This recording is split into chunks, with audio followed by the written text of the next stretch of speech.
In this lecture, we would like to discuss about another important piece of legislation, and that is Prevention of Money Laundering Act of 2002. So, the very necessity of enacting such a piece of legislation, in spite of India having some important regulations such as the Foreign Exchange Regulation Act of 1974, and also the Conservation of Foreign Exchange and Prevention of Smuggling Activities Act of 1974. In spite of these acts and many others, the penal provisions that we found in the Indian Penal Code and also some other acts such as the Copyright Act, Trademarks Act, and also the Wildlife Protection Act. Besides all these acts, that there was the need of a consolidated and single piece of legislation in regards to prevention of money laundering in India. So it was due to the pro-liberalization policy India adopted in the 1990s. So to strengthen and to bring stability to India's economic system or economic structure, India was in need of a consolidated a single piece of legislation, and that is Prevention of Money Laundering Act of 2002, and which particularly deals with all kinds of money laundering activities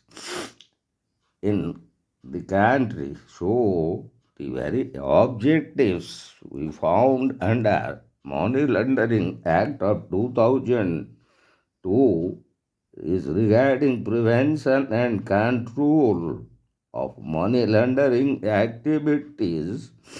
which would identify the very measures in regards to those institutions and persons who are involved in prevention and control of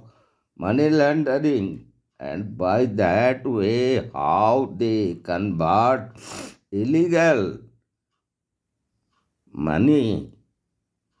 or illegal income received and earned in an illegal manner into an legitimate asset or property. Also, another objective of the Act as provided the confiscation and seizure of all those assets or property derived through money laundering, and it could also be identified by the financial institutions, which would made it possible for the enforcement agencies for confiscation and seizure of such illegal assets or properties which are earned through illegal activities or in illegal manner, by converting such illegal assets or property into legitimate gains of money laundering. And also, as per the provisions of Section 4, it also provides punishment to such individuals, those who found guilty of money laundering offences under the Act. And also, another important objective of the Act is regarding adjudicating authorities and appellate tribunals. So, the Act provided for establishment of adjudicatory authorities by the central government and also an appellate tribunal to handle all matters related to money laundering. So these bodies are crucial in adjudicating cases, imposing penalties, and ensuring a fair and transparent legal process. And another objective of the Act in regards to obligations on financial institutions. So, it imposes obligations on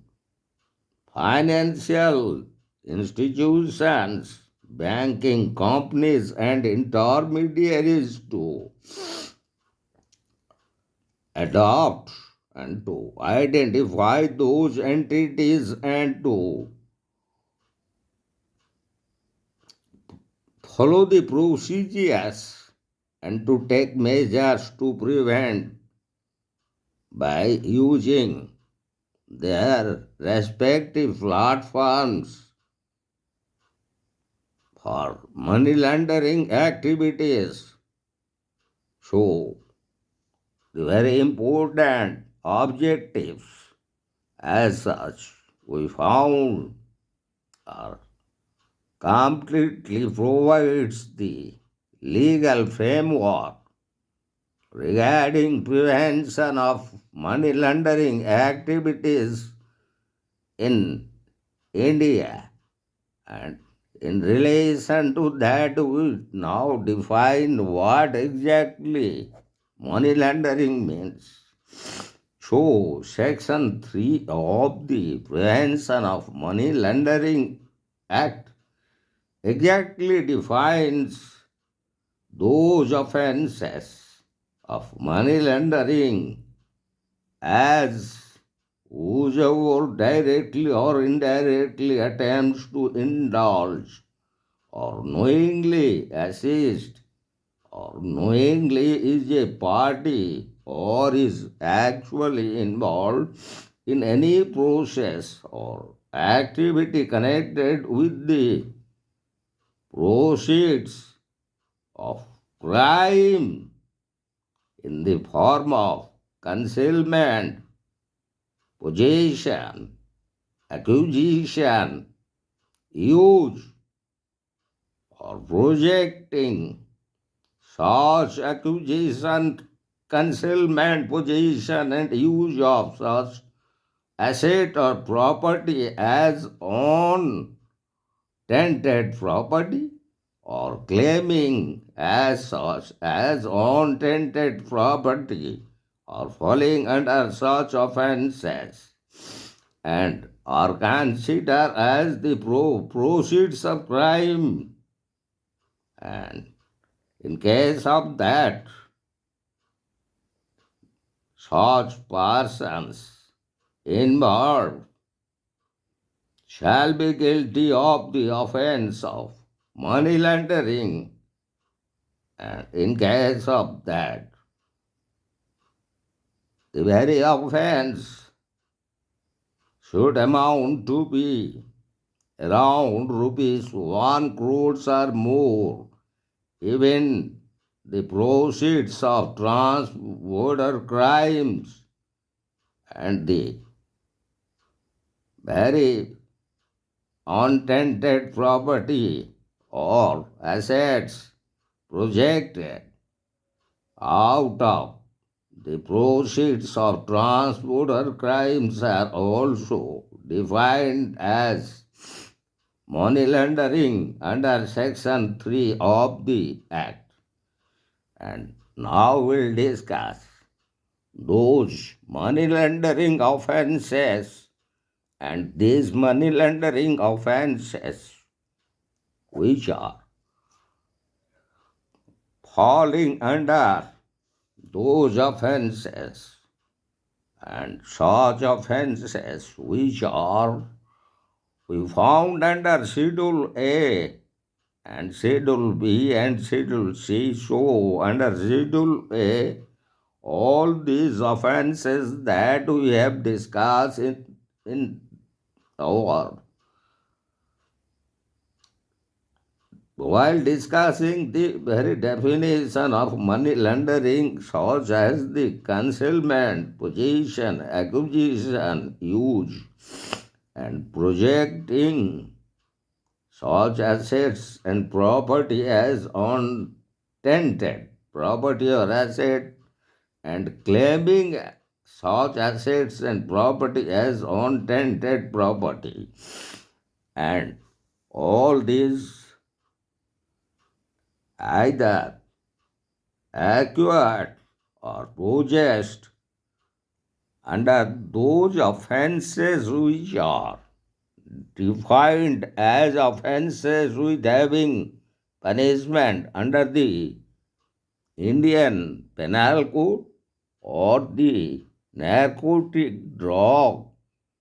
and Psychotropic Substance Act, and also under Prevention of Corruption Act,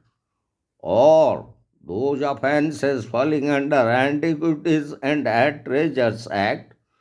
and also Copyright Act, Trademark Act, or those offences committed under Wildlife Protection Act, or the Information Technology Act, and also many such other acts where those offences committed, and why such offences, if any individual, person or persons or groups or institutions, they acquire or possess or use any such assets or properties which should be considered as the proceeds of crime, and projecting and claiming such assets and properties as untenanted property and assets, and all such would fall under the very definition and meaning of schedule offences as provided under Schedule A and Schedule B and Schedule C. And in regards to that, in particularly Schedule B of the Act provides that all such proceeds of crime would be either as 1 crore or more than 1 crore of rupees would be considered as offences falling under Money Laundering Act. And now we'll discuss about certain obligations under the Act. And those particular obligations that we found is regarding obligation of banking companies, financial institutions, and intermediaries,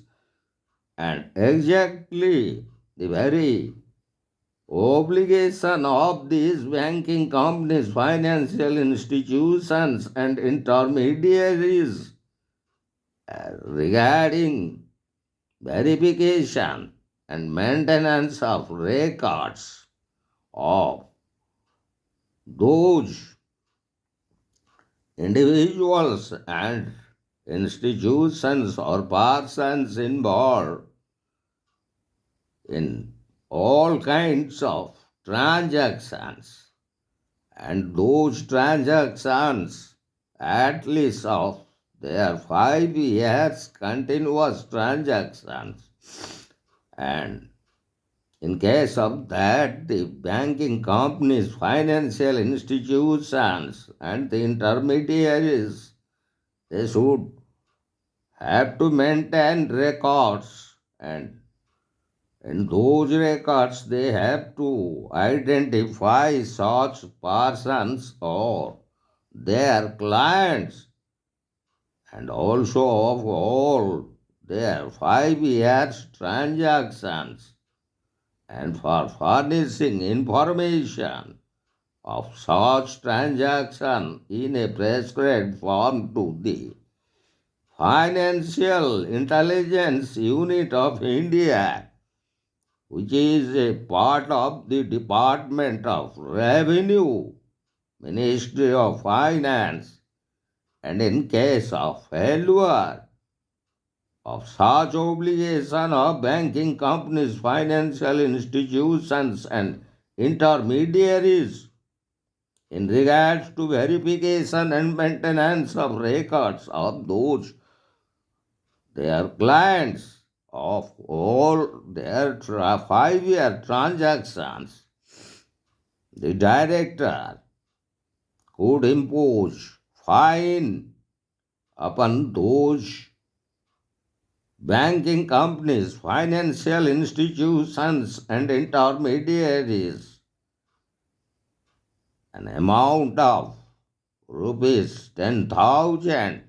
which could be extended up to Rs 1 lakh. But the Act does not provide in regard to any civil or criminal proceedings against such banking companies or financial institutions and intermediaries in case of their failure for verification and maintenance of records or identity of all its clients. So, now we'll discuss in regards to those empowerment agencies.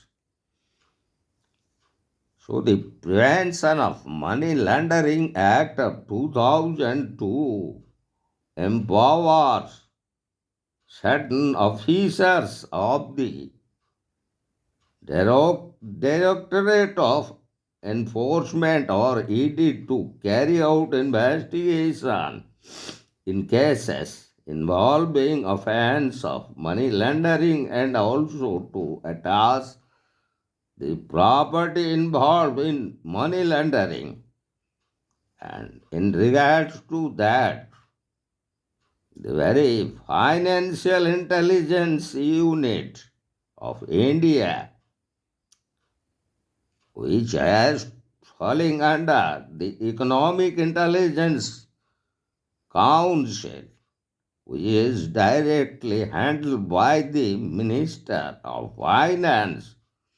is a part of the Department of Revenue, which are the very enforcement agencies or officers under the Prevention of Money Laundering Act, besides the Directorate of Enforcement, and it also empowers the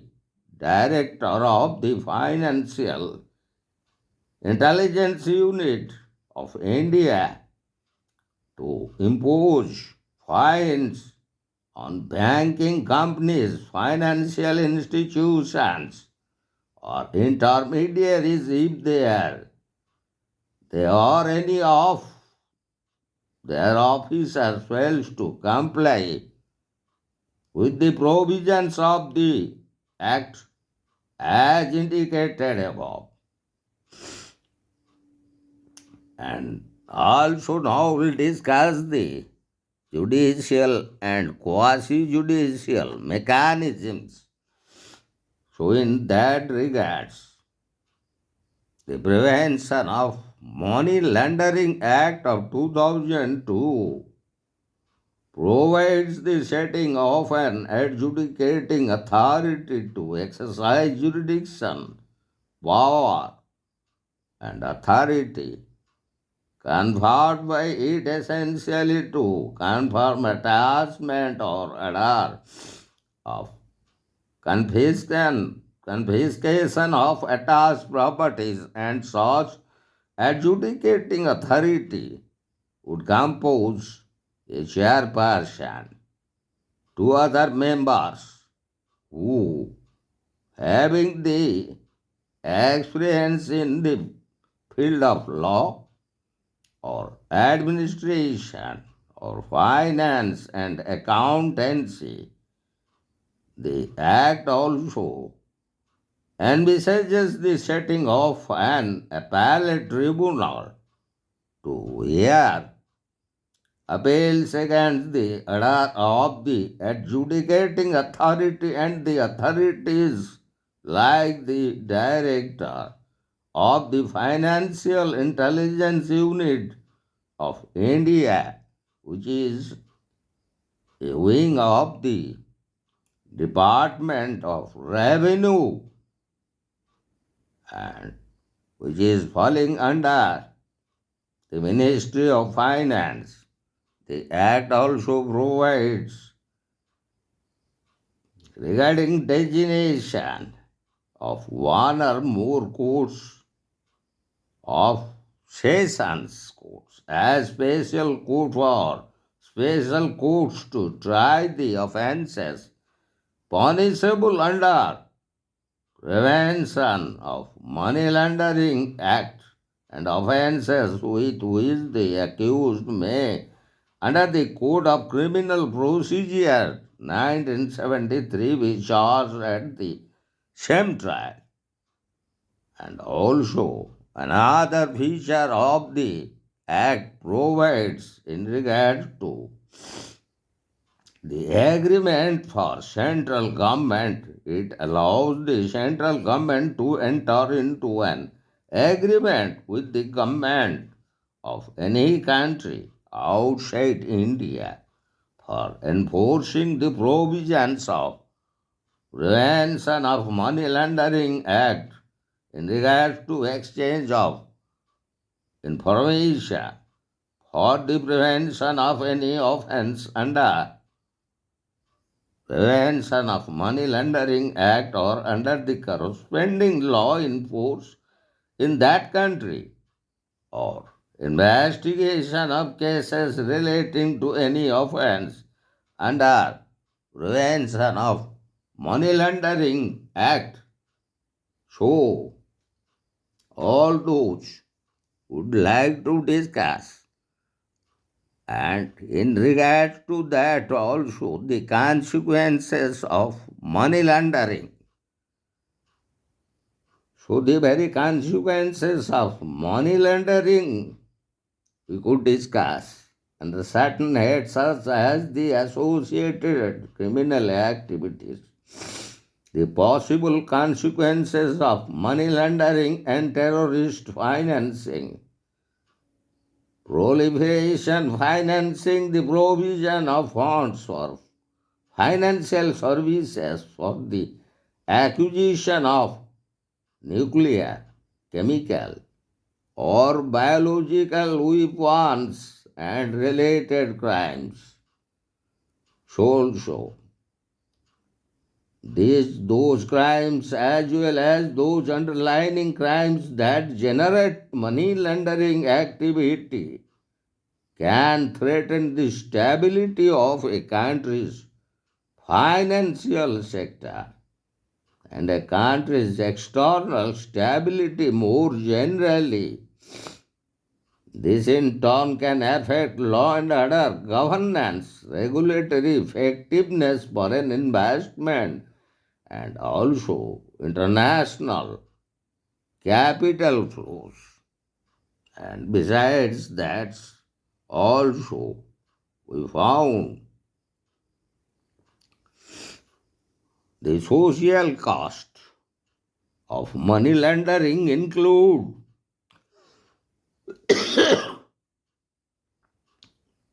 allowing drug traffickers, smugglers, and other criminals to expand operations and the transfer of economic power from the market, government, and citizens,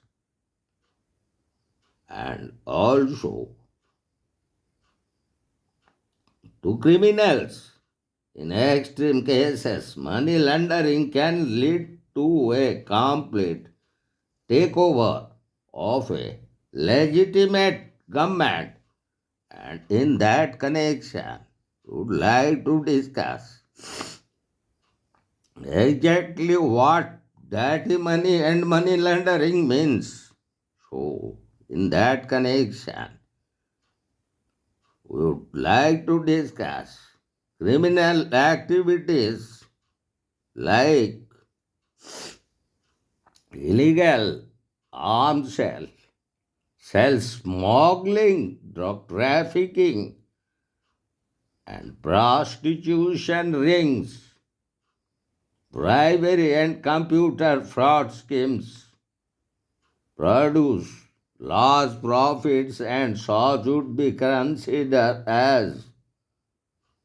the proceeds of crime, and all money generated through these above activities could be called as dirty money. So, money laundering is the process of conversion of such dirty money or those illegal money or asset or property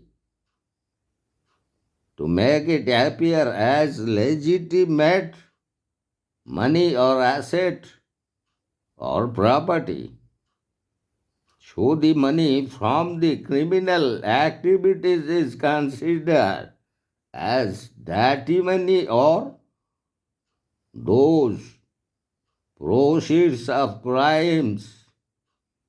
and the very process of the money launderers is to make it look as untainted money or asset or property, and also those money launderers they claim such proceeds of crime as untainted money or assets or property. And money laundering is a serious financial crime that is employed by white collar and street level criminals in the same manner by converting all illegitimate, illegal proceeds of crimes committed in the way of illegal arms sales, smuggling, drug trafficking, or by receiving bribes or through computer fraud. Such could be converted into white money, and these are committed by the street level criminals, also by those highly white collar criminals such as those who are in the top level of official and political positions. And finally, we found those steps of money laundering. The first one is regarding placement, which injects the very proceedings of a crime which is considered as dirty money into the legitimate financial system as a part of the legitimate financial system. And when the question is regarding layering, layering conceals the source of money through a series of transactions and bookkeeping tricks. And in the final step, the very process of placement, and layering would be in the stage of integration. So now the landed money is withdrawn from the legitimate account to be used for whatever purpose the criminals have in mind for it. So, these are the very key provisions of the Prevention of Money Laundering Act of 2002. And as we found, the Act was amended several times as per the requirement in order to maintain stability in the financial system of India. So, first it was amended in 2005, and that amended expanded the scope of those predicted offenses underlining criminal activities that generate proceeds that can be laundered. It also introduced the corresponding law concept to enable international cooperation in money laundering cases. And subsequently, again in 2009, the act was amended and it enhanced the punishment for money laundering offenses and introduced the obligation to furnish information concept to empower investigating agencies to obtain information from individuals and entities. And so also, the Prevention of Money Laundering Act was again amended in 2012, which widened the definition of proceeds of crime and which clarified the provisions related to the attachment and confiscation of assets involved in money laundering. It also introduced the concept of predicted offense and explained the list of designated authorities empowered to take action under the Act. Subsequently, in 2015, again the Act was amended, and that amended introduced the provision of shared responsibility for reporting entities to comply with anti money laundering obligations. It also expanded the definition of money laundering to include concealment, acquisition, possession, and use of the proceeds of crime, which already we have discussed in our about discussion. And also the very Prevention of Money Laundering Act was again amended in 2018, and that amendment strengthened the provisions related to confiscating and seizing assets involved in money laundering. It also introduced the provisions of Benami properties to target transactions where the property is held by someone on behalf of another persons. And in 2023, there was enactment of Prevention of Money Laundering Maintenance of Records Amendment Rules of 2023, which came into effect in 2024. And those amendment rules of 2023 brought changes related to maintaining records and reporting obligations by reporting entities. So, as regarding maintaining of records and the obligations, so it thoughts on the